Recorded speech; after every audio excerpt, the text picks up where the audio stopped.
What's going on, everybody? My name is Joe, and I'm making this video for anyone that is interested in getting into the medical field, or anyone that's interested in the job that I do, which in Pennsylvania here we call it an anesthesia technician.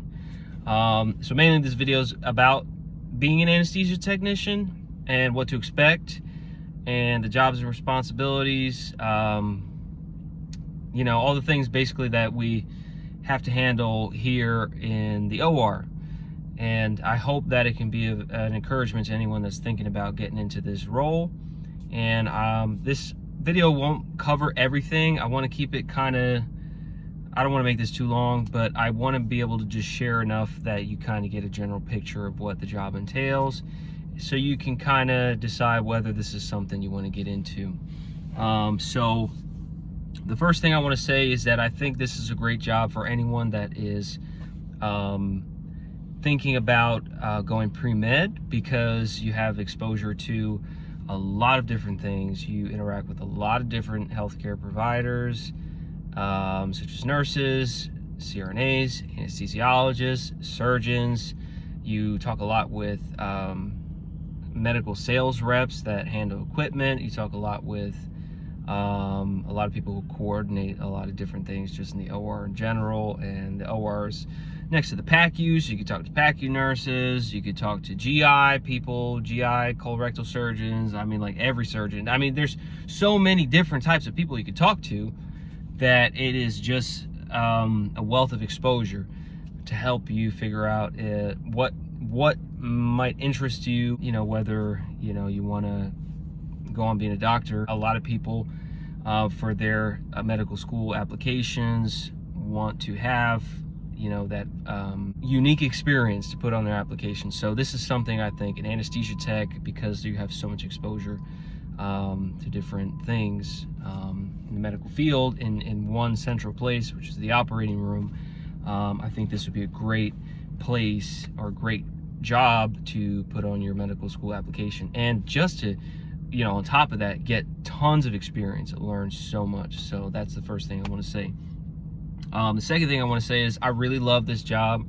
It's probably one of the best jobs that I've had in the medical field. I've really, you know, I haven't done like a ton of things, but I started out as an EMT, and from the EMT at the hospital where we used to drop patients off at, I heard that they needed help, and this was before this hospital got acquired by a larger university hospital. So it was still kind of a small-time nonprofit hospital with a good reputation. And then so I was able to get a job in the GI lab, and I worked there as an endoscopy technician for about a year, and I don't know if it was quite a year and a half, but around that. And in there, I had opportunities to network with the CRNAs that work in there, and I was able to land my current job as an anesthesia technician with no degree in anesthesia technician type thing, nothing. Like, I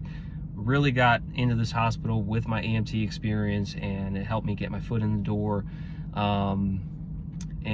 So yeah, I really love this job. And with that being said, I wouldn't consider this job to be a first-time job. If this is your first job in a hospital, it is kind of intense, super busy, and you have to know the flow of how the hospital works. You know, it can be overwhelming if this was your first hospital job, if that makes sense. So, but I love it, and I like it so much because there's a lot of autonomy in being an anesthesia technician.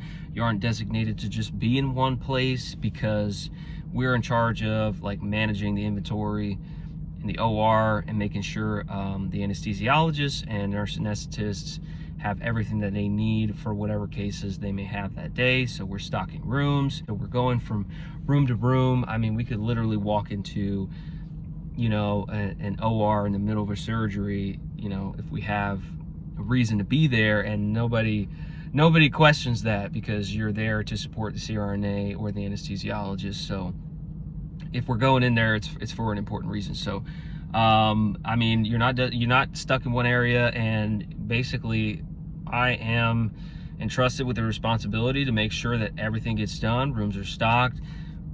We clean rooms, turn over rooms after surgeries, make sure that the nurse's anesthesia machine is turned over, which just means you clean everything, disinfectant wipes. You know, we're wiping wires, making sure everything that was used on one patient is clean and sanitized and ready to be used on whoever comes in there next. So make sure that stuff is clean, make sure they have their breathing circuits, which is what the nurses use, you know, when they put oxygen and deliver anesthetics, there we go, delivering anesthetics to their patients. Basically, we make sure their machine is ready to go. At one point, we were also making sure that they have their drugs stocked in their, what we call a Pyxis machine, which just is a machine that stores their drugs. So basically, we make sure everything is ready for the nurses and anesthesiologists, and we work as a team to ensure great patient outcomes, make sure the safety of the patient is number one, and communication is key. We're always in communication, and we have phones that they can contact us if they're in the middle of a surgery and they need something delivered to the room.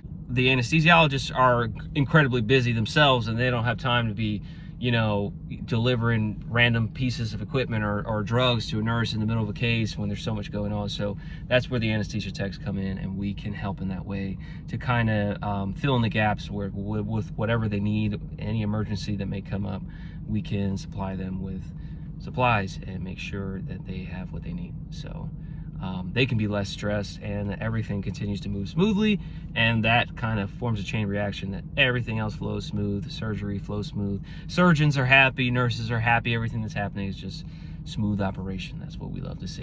And just as a side note, a lot of the things we can do, we can perform blood glucose tests on patients, we can perform blood gas tests, we can assist nurses with starting arterial lines, we can assist with intubating the patient before surgery, we can assist with positioning the patient. And so even though we're not doing a lot of clinical stuff on our own, we're very involved in the process, and there's tons of opportunities to learn. If you enjoy being able to think on your feet, make quick decisions, you like to communicate and be a part of a team, you like to organize things, and I'm not the most organized person by any means.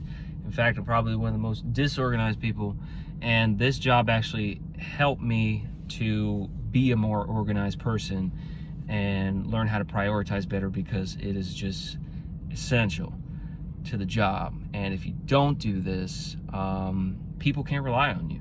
If you are disorganized and you don't know where things are, you don't know that you're not familiar with the names of the supplies of things that you should be familiar with, and someone's asking you for something and you're not able to help them or bring it to them, or you're slowing them down, or listen, from what I've learned in the OR and in healthcare in general, things move very quickly, and efficiency is like at the top of priorities. You know, like patient safety is number one, and then, like, if I could say the one thing everyone else is thinking about is they want to make things as efficient as possible, so that everyone can go home safely and make the day as least stressful as possible, because working in the healthcare fields is already stressful. So, you know, it's important. If you like being organized, if you like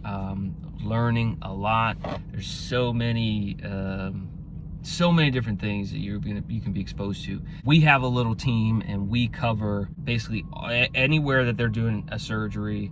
Could be vascular surgery, GI surgeries, heart surgery. It's a lot going on. So it's a really cool job. You can get an associate's degree in this field as an anesthesia tech. Is it absolutely necessary? No, I don't have that. I got in with my experience. So yeah, I would do some research on that. I'm sure it depends, depending on where you live, the rules might be different. And the last thing I will say, the salary is pretty good. I'm happy with what I make, and there are on-call opportunities which give you opportunities to make more money if you get called in. I'm happy with that for this, stage in my career, and I have no complaints. Obviously, I've given this job a lot of pros, not many cons, and I'm sure people want to know what are the cons of this job. And you know what, I'm gonna save this for another video. Like I said, I really like this job. I'd really recommend it. People are always going to be having surgeries, and from my point of view, the nurses and doctors need techs because there is just too much stuff to do. There's just a huge long laundry list of things to do, patients to see, and the sicker patients are, they need help setting up equipment. They need help managing the flow of what they do, which is providing good anesthesia for the betterment of the patient so they can have surgery and feel no pain. So you know what? I'm gonna leave it right there, guys. If you're interested in becoming an anesthesia tech, I would highly recommend it. Just want to share my experience as an anesthesia tech in 2026. Is this something you want to do? Drop a comment below. Let me know what you think about this. Do your research. I would definitely suggest shadow someone in the operating room. All right? Shadow someone. Go in there for yourself before you make any big decisions. Go see what the day-to-day is like, okay? Go for it. Final thing I forgot to mention, the work schedule for us is typically 8 hours a day, 5 days a week. We don't do no 12-hour shifts as anesthesia techs. I don't know how that is in other places, but that's what we do here in my hospital. So I just want to add that at the end because people are probably wondering about that. So there it is, guys. Hope this was helpful. My name is Joe. Have a good day. See ya.